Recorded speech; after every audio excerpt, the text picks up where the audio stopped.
Hello everyone, the warm-up channel is with you, and today we will talk about the situation at the front and what changes have occurred over the past day.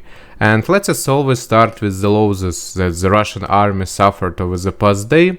Russia lost 430 liquidated personnel, 6 tanks, 16 armored personnel vehicle, 15 artillery system, 1 anti-aircraft, 1 aircraft, 10 UAV, 5 cruise missiles, 14 vehicles and full tanks, and 2 special equipment.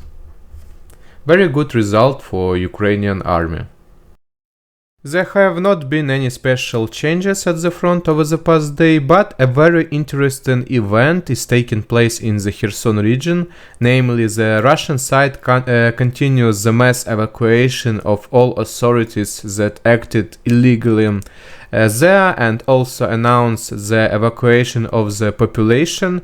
Ukrainian troops confirm that the Russian command is gradually starting to withdraw troops through New Kakhovka.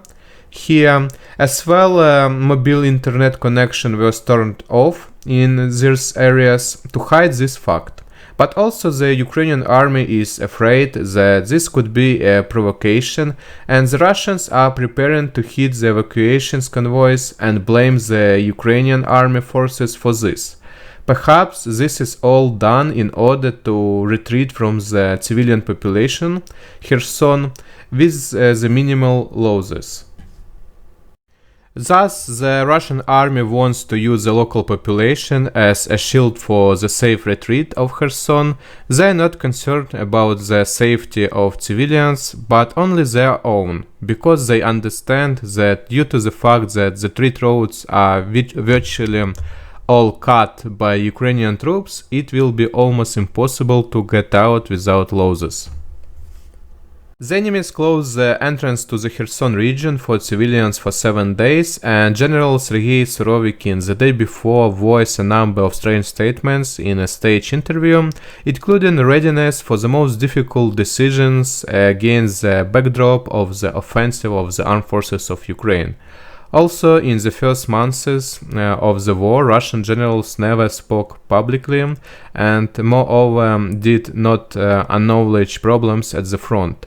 Surovikin announced a difficult situation in the Kherson direction, while actually announced the deportation of the inhabitants of Kherson and the region to the Russian Federation, describing it as follows: the Russian army will ensure the safe, already announced departure of the population under the resettlement program being prepared by the Russian government.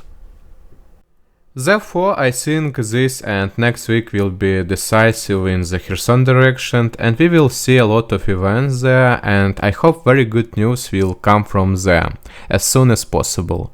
But while the Ukrainian army is in no hurry to rejoice, this may be some kind of Russian provocation, but the fact that the Russian troops gradually in the Kherson region, they are moving away, this is true. Also, the Russians are trying to hide it. On this I have everything.